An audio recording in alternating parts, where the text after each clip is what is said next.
اللہ کے نبی صلی اللہ علیہ وسلم کو جب حاجت پیش آتی تھی تو آپ 2 رکعت نفل کی نیت کرتے وضو کر کے اچھی طریقے سے، اور پھر یہ دعا پڑھا کرتے تھے۔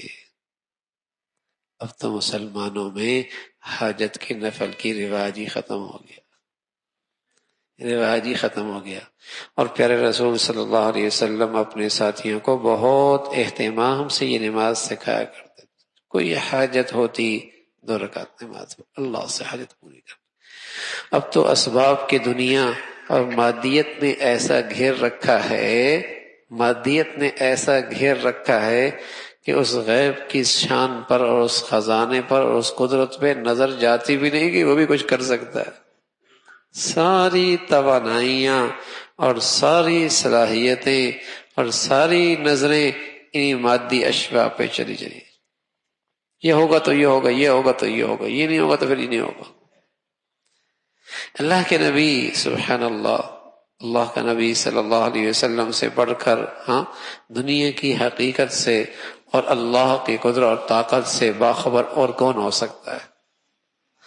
آپ کی زندگی میں جب کوئی حادث پیش آتی تو آپ نماز حاجت پڑھا کرتے تھے، نماز حاجت پڑھا کرتے تھے،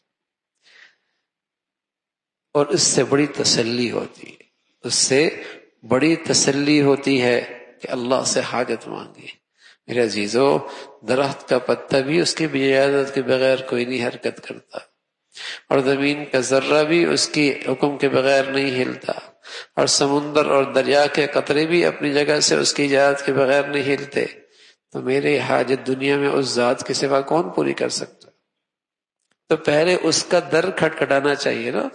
ٹھیک ہے، تدبیر بھی اختیار کریں، اسباب بھی اختیار کریں، تدبیر بھی اختیار کریں، اسباب بھی اختیار کریں، لیکن نماز حاجت کے ذریعے اس کے در کو دستک تو دے دے اور اس کے سامنے اپنی حاجت تو پیش کرے۔ بیماری ہو گئی، حاجت کے نفل پڑھ لی، کوئی رکاوٹ ہو گئی، حاجت کی نہیں، یہ تو رونا ہے، پیٹ رہے ہیں، بندش ہو گئی، بندش ہو گئی، بندش ہو گئی، عاملوں کے گرد چکر پہ چکر ہیں، نہ جانے کیا کچھ ہے، لیکن حاجت کی نفل کی توفیق کوئی نہیں۔ ارے میاں نماز حاجت پڑھ، چونکہ یہ پرانی بات ہے نا، کوئی پرانی بات، کوئی نئی بات ہونی چاہیے تاکہ میں وہ وظیفہ کروں۔ اگر اس کو بولو نا رات کو ایک ٹانگ پہ کھڑے ہو کے تو نے 501 مرتبہ، اور وہ بھی قبلہ کی طرف رخ ہو کے، نہ دائیں ہلنا ہے نہ بائیں ہلنا ہے، یہ وظیفہ پڑھ لو، پڑھ لے گا۔ اور جتنے وظیفے میں پابندیاں زیادہ ہوں گی بولے گا اتنا بڑا وظیفہ ہے۔ جتنے وظیفے میں پابندیاں زیادہ ہوں گی کہ اس رنگ کے ساتھ لکھا ہو اور اس کلر کے ساتھ لکھا ہو اور اس زعفران کے ساتھ لکھا ہو اور اس کو اس طریقے سے رکھنا، جتنی پابندیاں زیادہ اتنا اہتمام زیادہ۔ اور بھائی نماز حاجت پڑھ، یار یہ تو پرانی بات ہے نا، یہ تو پرانی بات ہے، اس کا اہتمام۔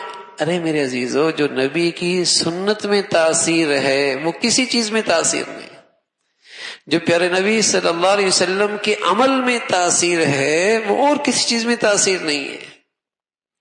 بندش ہو گئی، رکاوٹ ہو گئی، مسئلہ کھڑا ہو گیا، پریشانی آ گئی، اللہ کے نبی صلی اللہ علیہ وسلم نے امت کو وظیفہ دیا ہے، نماز حاجت کا اہتمام کرو، وظیفہ دیا ہے، دعاؤں کا خوب اہتمام کرو۔ اللہ کے نبی صلی اللہ علیہ وسلم نے عمل بتایا ہے، صدقہ دے دو، خیرات دے دو۔